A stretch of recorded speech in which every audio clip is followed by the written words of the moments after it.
Hello viewers, আসসালামু আলাইকুম। Welcome back to my channel Muktaj kitchen. আজকের রমজান মাসের প্রথম রোজায় আপনার সাথে শেয়ার করব প্রাণ জোড়ানো কলিজা ঠান্ডা করার মতো ডাবের পানি আর দুধ দিয়ে মজাদার ডাবের পুডিং, যেটা এই রমজানে আপনাদেরকে এনার্জি এনে দেবে। সারাদিন ঠান্ডা ঠান্ডা এরকমের একটা পুডিং যদি ইফতারে রাখেন তাহলে মন প্রাণ সবই জুড়িয়ে যাবে। এটা খেতে যেমনই সুস্বাদু টেস্টি তেমনি তৈরি করতেও সহজ। তো আশা করছি আমার আজকের এই সহজ রেসিপিটিও আপনাদের কাছে ভালো লাগবে। ডাবের পুডিংটা তৈরি করার জন্য প্রথমে একটি ডাব লাগবে, এই জন্য এখানে একটি ডাব নিয়েছি। আর এটার মুখের অংশ আমি একটু কেটে ছিদ্র করে নিয়েছি। ছিদ্র করে নিয়ে একটি পাত্রে ঢেলে নিয়েছি। এখন এই পানিটা আমি একটা ফ্রাই প্যানে ছেঁকে নিচ্ছি। এখন দিয়ে দিচ্ছি এই ডাবের পানির ভিতরে 2 চামচ চিনি। তবে ডাবের পানিটা কতটুকু মিষ্টি সেটা বুঝে চিনিটা কমে বাড়িয়ে ব্যবহার করতে পারবেন এখানে। এখন এই ডাবের পানির ভিতরে দিয়ে দিচ্ছি আমি 1 চামচ আগার আগার পাউডার। আমার এখানে বড় কাপের 1 কাপ পানি হয়েছে ডাবের, তাই আমি 1 চামচ আগার আগার পাউডারটা দিয়েছি। পানিটা ঠান্ডা থাকা অবস্থায় এই আগার আগার পাউডারটা দিতে হবে। পানিটা গরম হয়ে গেলে আগার আগার পাউডারটা মিশতে চাইবে না, জমাট বেঁধে যাবে। আগার আগার এই পাউডারটাকে সাধারণত যে কোনো তরল জিনিসকে জমাট বাঁধানোর জন্য ব্যবহার করা হয়। আগার আগার পাউডার আর চিনিটা ডাবের পানির সাথে খুব ভালো করে মিশিয়ে নিয়েছি।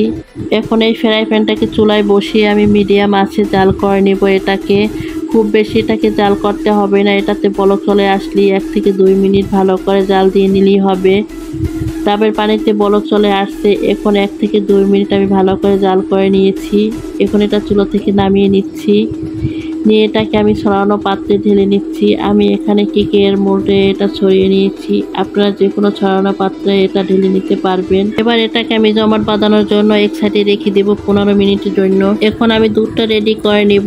একটা প্যানে নিয়েছি আমি 2 কাপ তরল দুধ, আর এই দুধটাকে আমি আগ থেকে জাল করে নিয়েছি। এখন এটা ঠান্ডা অবস্থায় আছে। এখন দিয়ে দিচ্ছি 3 চামচ চিনি, আর দিয়ে দিচ্ছি 1 চামচ আগার আগার পাউডার। এখন আমি সব কিছুর সাথে নেড়ে চেড়ে খুব ভালো করে মিশিয়ে নিচ্ছি। তবে আমি আবারও বলে দিচ্ছি, আগার আগার পাউডারটা কিন্তু গরম দুধের ভিতরে দেওয়া যাবে না, তাহলে জমাট বেঁধে যাবে।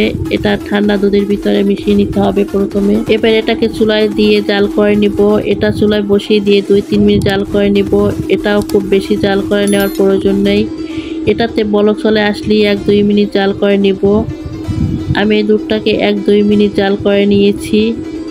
দুধের মিশ্রণটাও তৈরি হয়ে গিয়েছে। এবার এর ফাঁকে ডাবের যে জেলিটা সেট করতে রেখেছি সেটাও সেট হয়ে গেছে। এবার এই জেলিটাকে আমি ছুরি দিয়ে ছোট ছোট টুকরো করে কেটে নিব। আর এই জেলিটা খুব সুন্দরভাবে সেট হয়ে গিয়েছে, সেটা আপনারা দেখেই বুঝতে পারছেন। এবার এই ডাব আর দুধের পুডিংটা আমি যে পাত্রে সেট করব সেই পাত্রে এই জেলিগুলো দিয়ে নিচ্ছি। এবার যে দুধের মিশ্রণটা তৈরি করে রেখেছি সেই দুধটা এটার ভিতরে দিয়ে দিচ্ছি। দুধটা গরম থাকা অবস্থায় এখানে দিতে হবে। আমি দুধটা জেলির ভিতরে দিয়ে খুব ভালো করে নেড়ে চেড়ে সমান করে দিচ্ছি। এখন এটা আমি একটু ঠান্ডা করে নিব। ঠান্ডা করে নিয়ে আমি নরমাল ফ্রিজে 1 ঘন্টার জন্য রেখে দিব জমাট বাঁধানোর জন্য। তাহলেই তৈরি হয়ে যাবে ঠান্ডা ঠান্ডা মজার এই ডাবের পুডিংটা। 1 ঘন্টা পরে আমি ফ্রিজ থেকে নামিয়ে নিয়েছি। 1 ঘন্টার ভিতরে এটা খুব সুন্দরভাবে সেট হয়ে গেছে, সেটা আপনারা দেখেই বুঝতে পারছেন।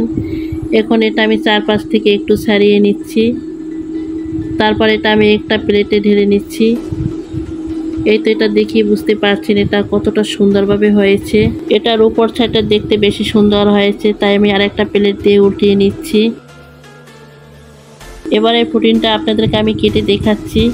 আপনারা দেখতেই পাচ্ছেন ডাবের পুডিংয়ের ভিতরে জেলিগুলো কতটা সুন্দর বোঝা যাচ্ছে, আর দেখতে কতটা লোভনীয় সুন্দর হয়েছে। সারাদিন রোজা রেখে যদি এরকমের ঠান্ডা ঠান্ডা ডাবের পুডিং খান তাহলে মন প্রাণ দুটোই জড়িয়ে যাবে। আশা করছি এই রোজায় কলিজা ঠান্ডা করার মতো ডাবের পুডিংটা আপনাদের কাছে ভালো লেগেছে। আমার আজকের এই মন প্রাণ আর কলিজা ঠান্ডা করার মতো ডাবের পুডিং রেসিপিটা যদি আপনাদের কাছে ভালো লেগে থাকে তাহলে অবশ্যই এটা আমার লাইক কমেন্ট শেয়ার করে দিবেন। আর আমার চ্যানেলটি যদি সাবস্ক্রাইব না করে থাকেন তাহলে অবশ্যই আমার চ্যানেলটি সাবস্ক্রাইব করে আমার পাশেই থেকে যাবেন। আজকে পর্যন্তই। সবাই ভালো থাকবেন, সুস্থ থাকবেন, সবাই সবার জন্য দোয়া করবেন। আল্লাহ হাফেজ।